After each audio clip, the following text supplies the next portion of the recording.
The views, thoughts, and opinions expressed on Chaos to Cured podcast are the speaker's own. All discussion is based on our own experiences. We do not and cannot guarantee the accuracy or completeness of any information. Chaos to Cured podcast cannot give medical or health advice.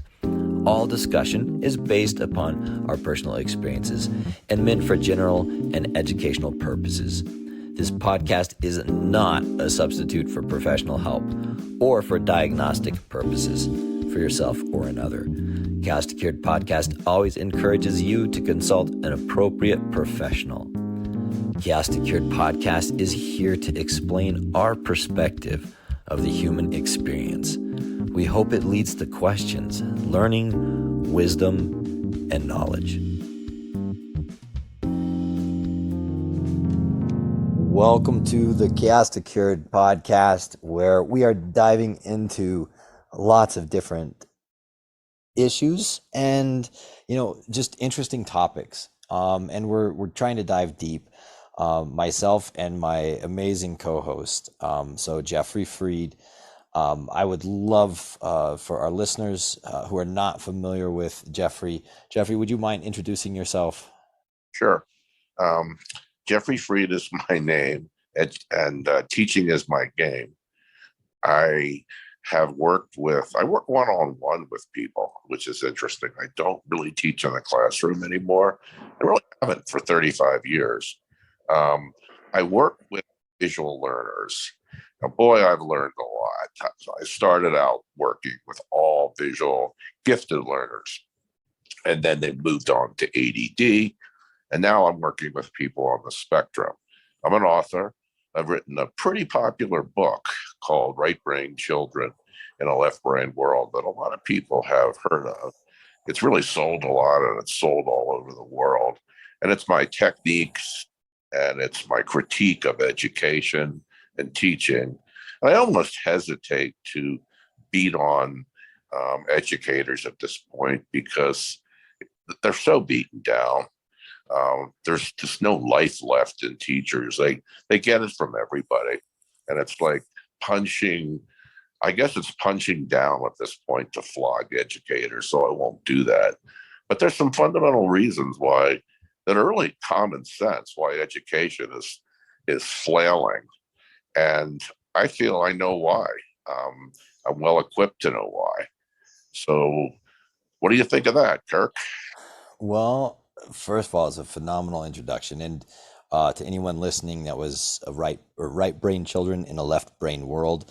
And that was a New York Times bestseller. And it has phenomenal advice for any individual or family member or friend that is dealing with ADHD, or even, they're on the spectrum. It's going to help people with any kind of mental health issue, because it deals with some of the things that we're going to talk about, like creativity, and we'll do an entire show on that at some point. But, you jumped right into education, and that was something we were going to talk about. And this is probably going to be, for our listeners, a multiple part series, because there's no way we can address every single issue with education, just in one, 30-minute or 40-minute podcast. So let's just jump in. And so in your opinion, and you and I both work both with teachers and with parents and with the individuals. So we work kind of with all different facets of the system, if you want to call it that. And with lots and lots of individuals. So we're well equipped to deal with this particular question. So what do you see as being the number one, the biggest, largest problem in the education system right now? All right, there's at least 12, but I'll start out with what I perceive to be the biggest problem. Well, classroom size is too big. All the research suggests that the ideal classroom size is 6 or 8 to 1, and that's not going to happen.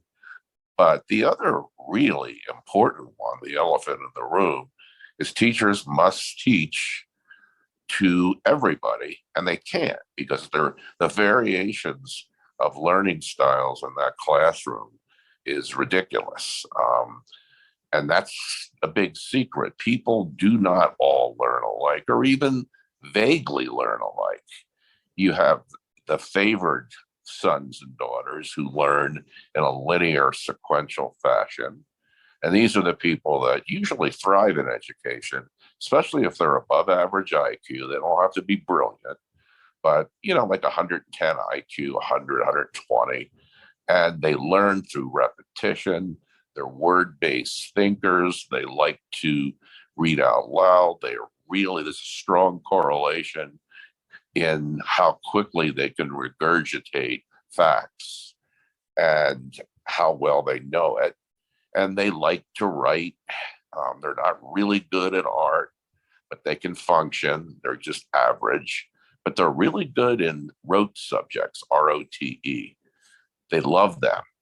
They learn sequentially, which means, and this is a subtle differentiation, people who learn in a rote fashion, because they think in steps, because the linear, word-based, more left hemispheric learners, they early on learn that if you use steps and logic, you will arrive at nirvana being the answer. And what ends up happening is schools, they teach great to people like that because it's not really an art form to teach to linear sequential people. You just throw the material out there, give them a lot of repetition, and they get better. And they learn early on in life that steps matter, showing your steps matter, but they have weaknesses too.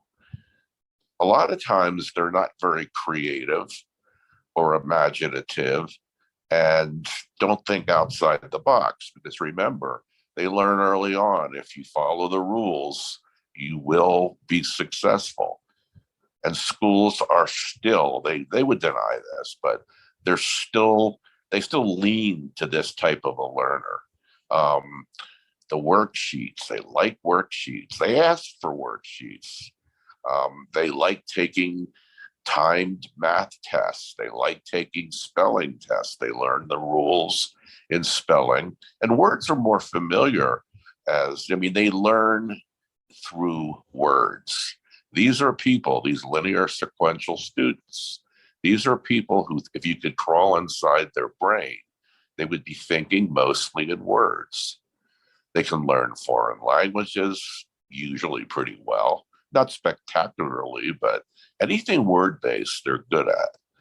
Their weaknesses are again, that they can't skip steps. They don't see the large picture. And they tend to be consistent. That's not a weakness, but they tend to be consistent, but they're not usually spectacular. They don't have insights that the other side have. And the other side are the more visual, right hemisphere dominant learners who I work with, and their brains are characterized as seeing things in images. If you could crawl inside these people's brains, you wouldn't be hearing much, you'd be seeing stuff.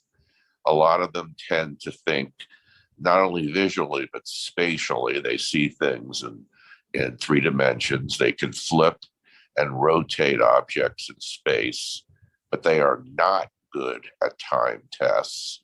They love novelty and they totally eschew repetition. They find it really boring and pointless because they don't learn that way. They know intuitively they don't learn that way. These are people that are really, really good in most cases at seeing the essence of people. And they're very perceptive. They read body language. They look beneath the words, again, to see what the person is really like, their essence. They do really well for teachers that honor and respect and like them. And they do terribly for teachers who, are just dispensers of information or maybe don't like them because they're more difficult to teach. And the other elephant in the room, and there are more than one or two, is that the numbers of people who are visual, spatial, creative, intuitive, picture thinking, humans, their numbers are increasing. Where the more linear, sequential people, their numbers are staying the same or dwindling. So if you have a school system that is teaching primarily to the linear, sequential people and leaving out the visual, spatial, creative, intuitive people, they're not going to be reaching as high a percentage of students as they used to. And that, Kirk, is what's happening. That's really interesting. When you were mentioning worksheets, first thing that I thought of was where all my worksheets ended up, which were typically at the bottom of my locker or the bottom of my backpack, and absolutely in a heap or crumpled up.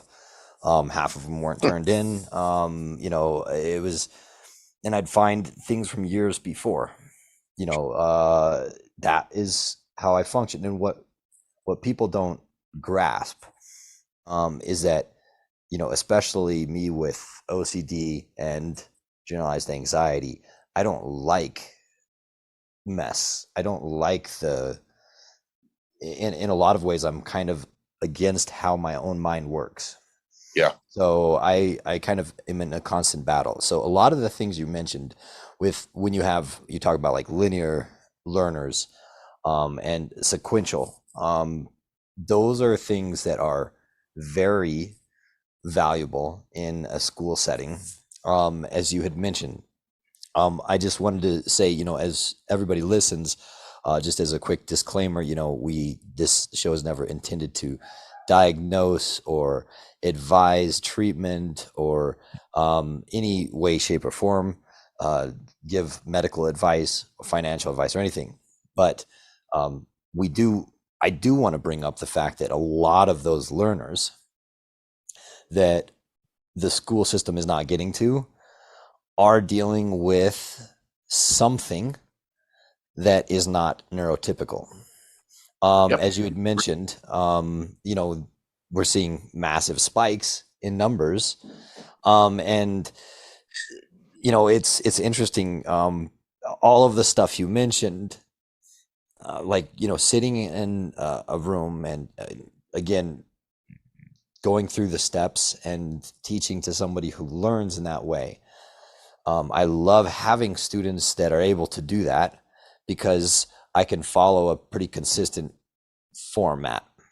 Right. I loved how you mentioned that. The other thing is what I love about working with individuals is that I have to adapt, because the only way, like you said, everybody learns differently. The only way to actually teach anything properly, in my opinion, is really one-on-one, which is never going to happen. Nope. It, That's you know, wrong. well, and it's interesting because I know mentorships is something that I feel were vital for so many skills Yep. long ago, Great. and it's not looked at. It's almost looked down upon. It's like, oh, you didn't go to college. You did, you went off and became a master's electrician. Honestly, that's a great job and it takes a lot of work. It's a different career path. But those are sometimes looked down upon, by, again, even our society is built to fit that linear thinker as well. Our job application process, That's one of the everything. wrong with it Oh, too, you because know, those people, I've got to interject. go The for it. people that you described, the linear, sequential, um, maybe majority, are the people that are not creative, not intuitive, and don't think outside the box, but they show up. Well, most of the challenges in our culture now need spontaneity, creative thinking, because obviously what we're doing isn't working, or this would be a more efficient society, and it's so inefficient. Nothing works. Well, not nothing works, but many things don't work. Government is inefficient. Um, Education is inefficient. Law is inefficient. And that's because we need these creative visual people in positions where they can bring their creativity and intuition and people skills to, to the fore. They can shine, and we don't have enough because at the traditional educational system beats these people up. It I was gonna. convinces it convinces them that they're broken. I was literally gonna say it snuffs it out. Was the Yeah, wording I was thinking of? Because um, to me, and for people who are listening, and w- certainly my mom definitely fits in with more of a sequential thinker. She's brilliant and creative, and so is my sister, but they are much more linear and sequential in the way they think. My sister, when she goes through a math problem, does step A, step B, step C, step D, and goes all the way through. And a lot of time my mind just jumps all over the place. So we're describing something, we're never talking down about it. It's not bad to be one way or the other, but I do think that we're seeing a lot more people expressing themselves and showing how creative they are. And now you have platforms that reward creativity. So people are, you know, I feel like our society is almost incentivizing yeah, blossoming towards that extreme right hemispheric visual spatial um, aptitude. yes, and we're being forced there because the things that reward us um, only incentivize more innovation towards those same activities that again just stimulate one side. So it's like working one side of your arm, just your bicep. If you don't work your tricep, you're going to have a problem. But we're not doing that, and we're not getting breaks. So one of the things that I loved what you brought up. I think that's probably the biggest thing is that there's no way for us to really reach down and capture some of these things. And a lot of kids are falling through cracks. Yeah. And I feel like that was one. Would you expound upon your first point? Like break it down because there's one other one that I will really want to get to as well. But I just want to make sure I have it clean and clear. Okay. So what's happening is the gifted creative visual learner who may not read until they're 6 or 7. The dyslexic people are visual spatial, and they flip and rotate things all the time, which of course happens to letters and numbers as well, and concepts. They bloom later. They don't bloom earlier. They tend not to do well in school, again, because we reward only one or two certain kinds of intelligences. And they think they're stupid. They grow up shamed. They many times, if you talk to them when they're older, they hated school. And so they went into pursuits where they didn't need education, formal education, which is why you see so many CEOs and entrepreneurs who didn't do well in school. They were the C students. Sometimes they were the dropouts, but they're really smart. They're really out of the box thinkers, and they read people real well. And of course, what you've got with that profile is you've got enormously successful people in an arena or in an economic arena where they can absolutely fly. The more linear sequential learner who loves school and got B's and A's, they're better suited for middle management. They're probably not going to be a CEO because you got to think on your feet. You've got to be creative and spontaneous. And linear people generally aren't that. They're reliable, but they're not spectacular. People I work with have the potential to be spectacular if they survive the shaming that occurs in school. That's the crime.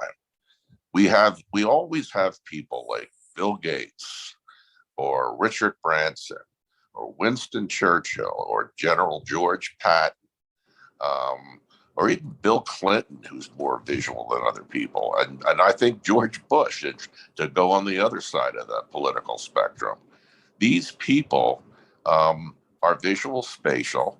They didn't really do that well in school until later, but they're brilliant. How many of those get shamed or convinced that they're stupid and go into other pursuits, which they may very well be successful at, but they tend to be anti-school, anti-intellectual, and they don't push education for their kids.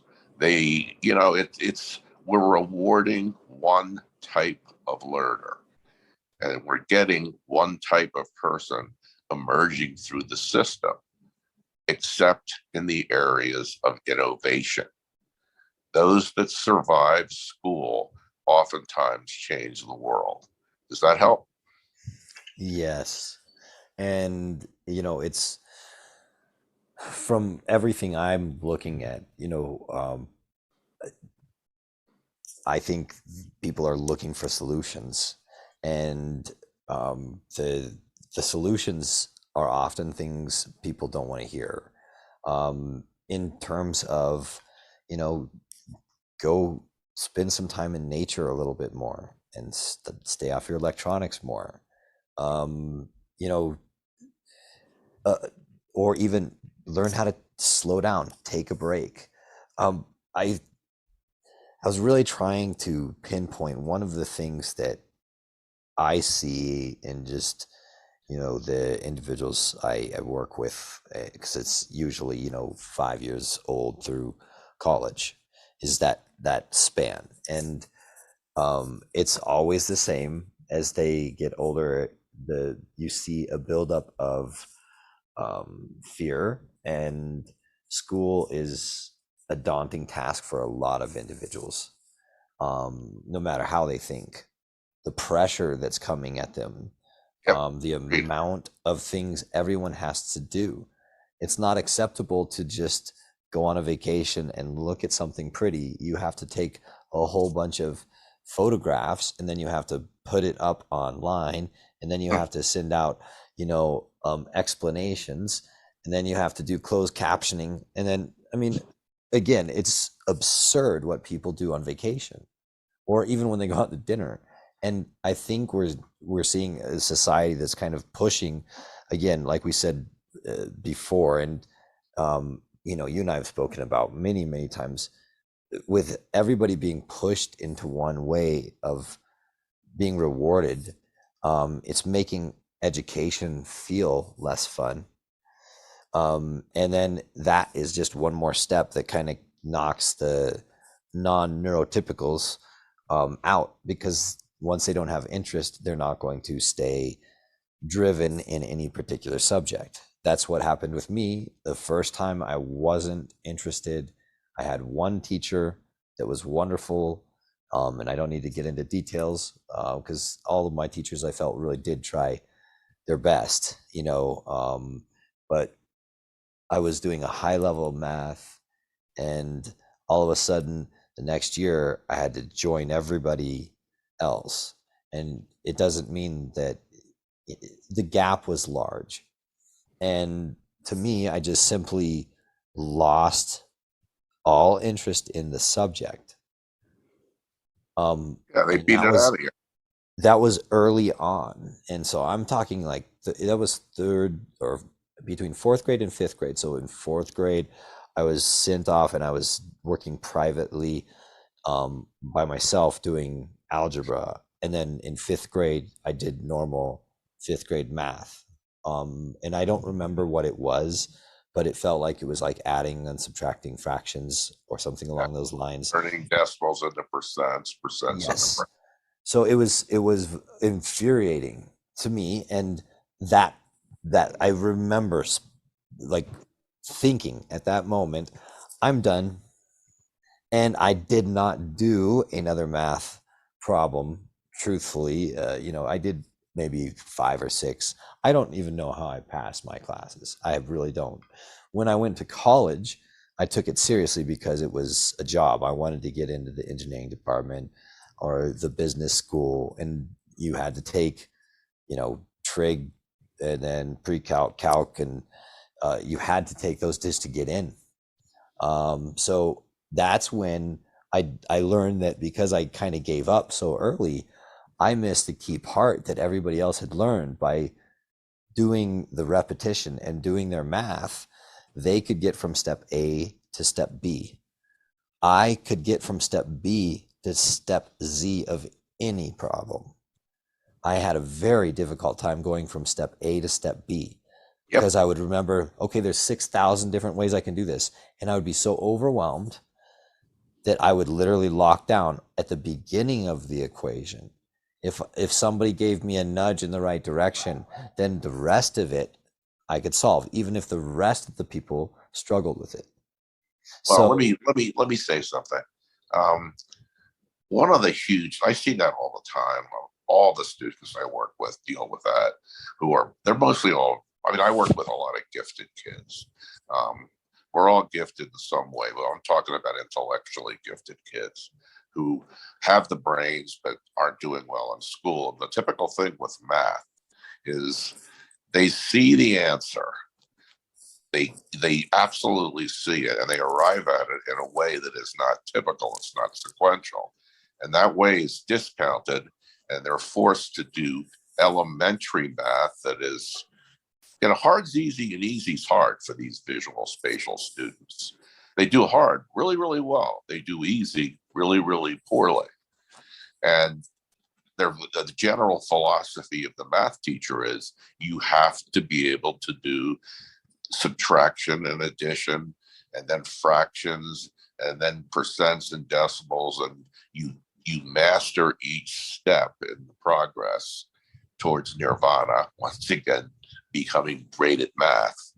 And what ends up happening is the student who is seeing the answer in so many different ways gets bogged down with the simple stuff because the philosophy of them having to show their steps and master something simple before they're allowed to do something hard doesn't work. They hate the subject. When they hate the subject, they generalize hating the school period, and you get a disaster. And all of this is brought about by an absolute ignorance of the way these people, who will be a majority, these people learn. We're losing a lot and we're creating a lot of rage.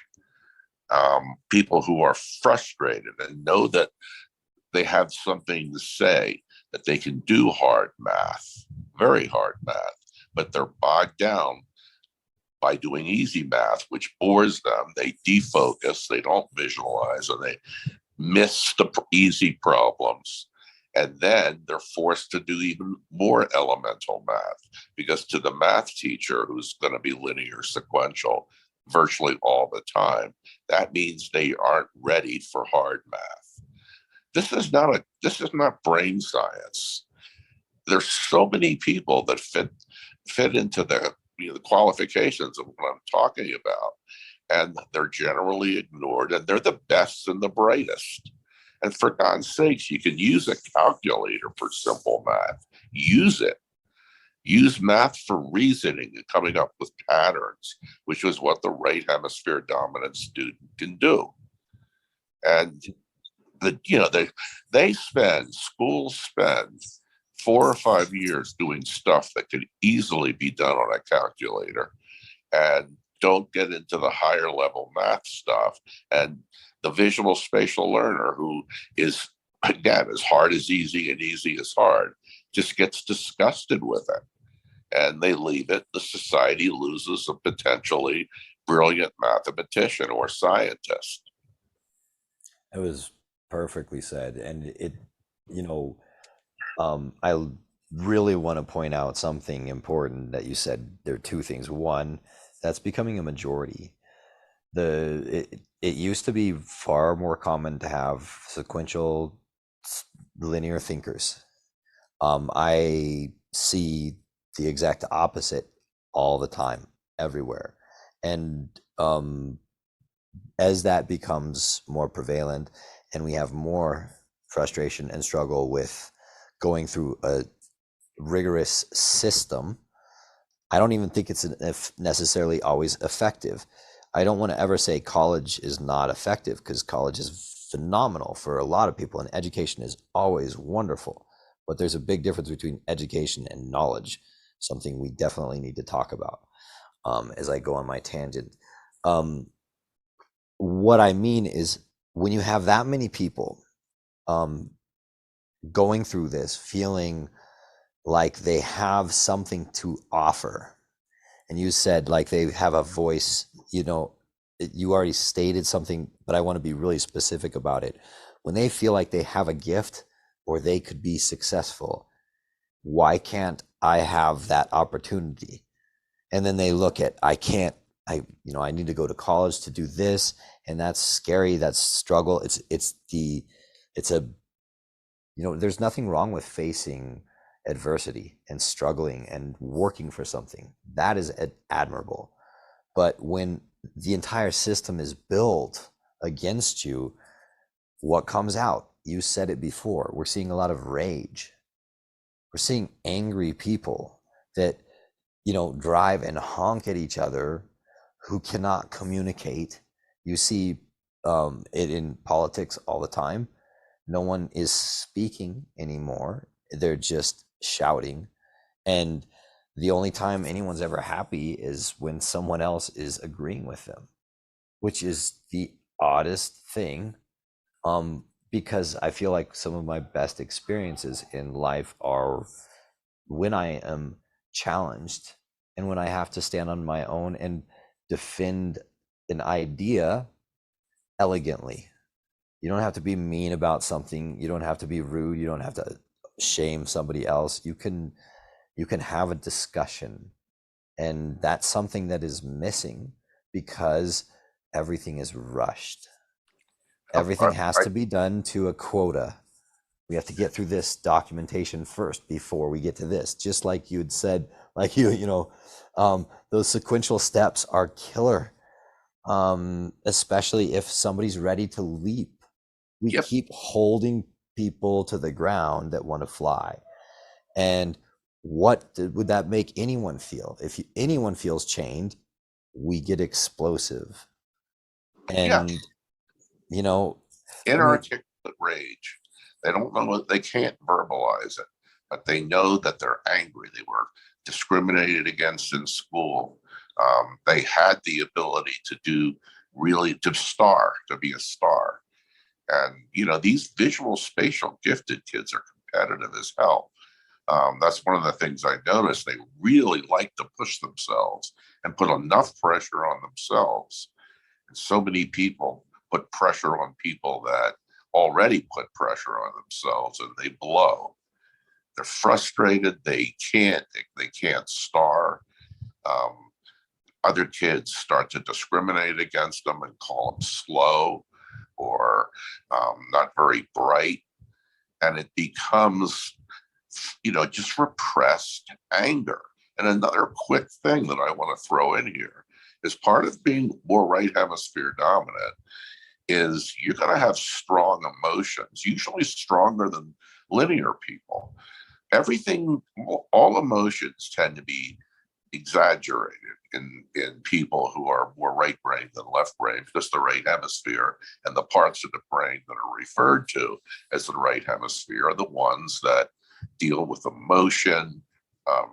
And these are folks who have a lot of strong sensory things, strong sense of smell, strong sense of touch, really good hearing, good focusing ability. But the problem is there's no real reward for that in school. There is in the workforce if you're working the kind of job that values just getting it done and not worrying about steps.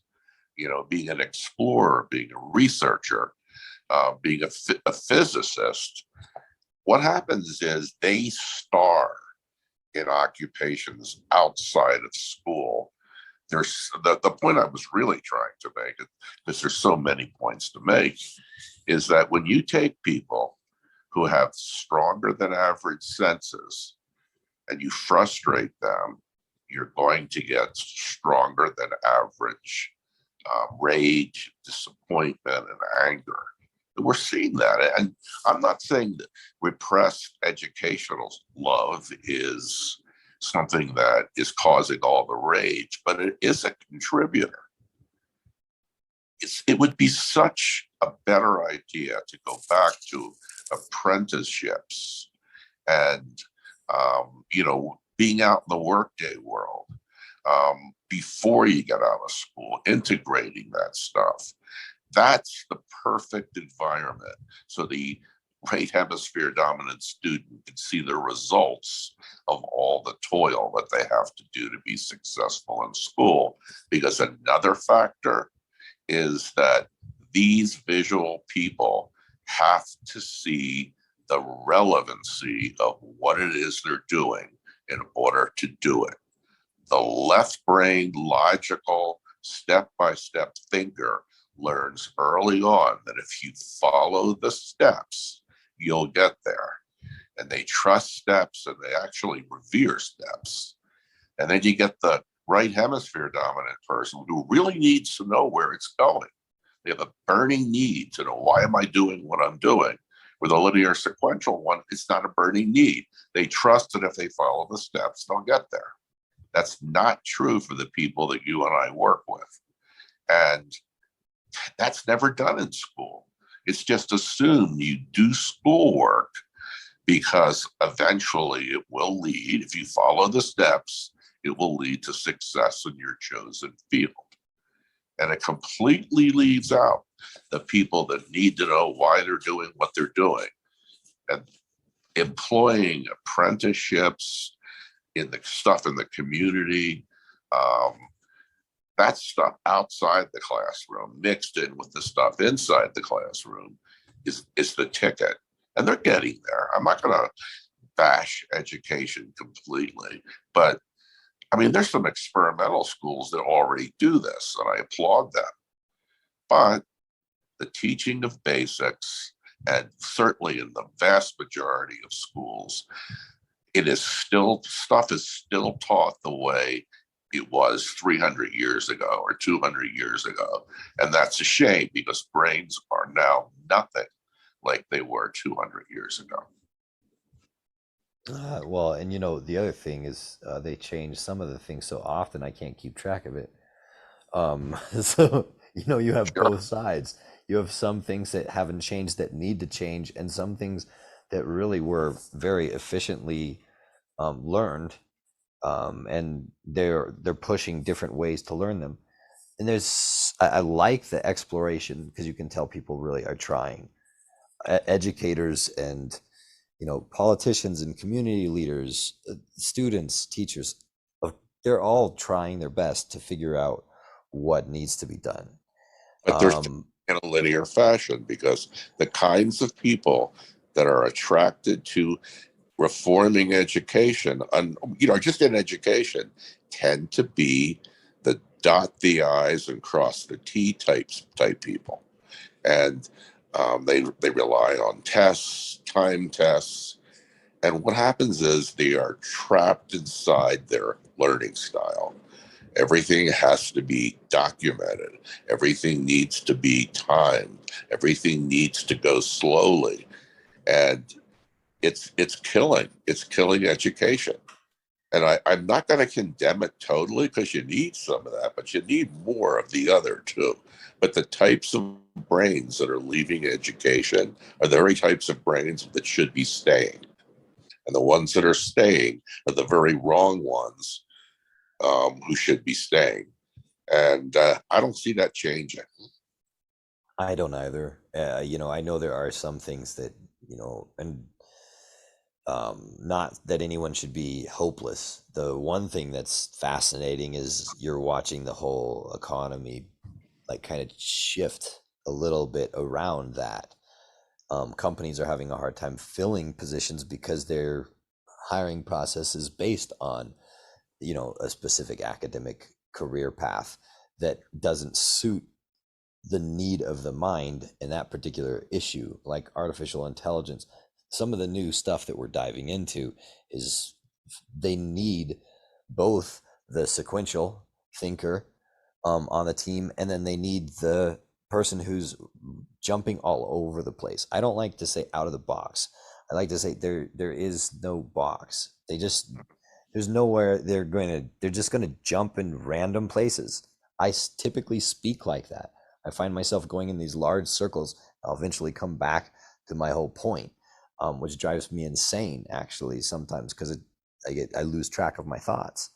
But all of the stuff that you had mentioned, with there were really key things. I hope everybody that listens to this really pays attention, because a lot of what Jeffrey just described, and I just want to give you kudos, because I want to go back through the transcript and read it. It was really well done, and it's something that I can absolutely relate to. And there were so many times in school where I was frustrated, and I think a lot of times, by the time people have the ability to communicate what they once felt, they've forgotten it. And or two, sometimes they no longer feel so strongly about it. Because I continually deal with young ones, I kind of relive it every single year. And so I'm able to analyze my past. And that's one of the reasons I wanted to do this kind of a podcast, because the insights that you just gave were very helpful. And they've grown a lot from just when you first worked with me, but it was amazing how much you helped me back then. So please, people, listen, and please write us notes, subscribe, like, make a comment, and we'll revisit. This was like just part one of education. We kind of just covered a bunch of topics, but starting really with what was a big issue, and I think we got to kind of maybe like two big issues, but just beautifully said. There's way Yes. more. So Jeffrey, thank you so much. An amazing, that was really uplifting for me, because it means there's people out there that really get it and get how I felt, and they're fighting and trying to make, again, we want everyone to be happy, because an educated society, a happy society, is going to be a prosperous one. So thank you so much for joining me today and for a beautiful show. We'll be back soon with a new episode. Everyone, thanks so much for listening. Thank you. Bye. Thank you so much for listening to Chaos to Cured podcast. If you enjoyed the show, please share it with everyone you know, and definitely like, follow, and subscribe. Certainly leave a comment if you'd like. Let us know what you'd like us to talk about the next time. Also, in our show notes, there should be direct links where you can follow us on our social media, as well as reach out to us directly. Thanks again, and have a great day.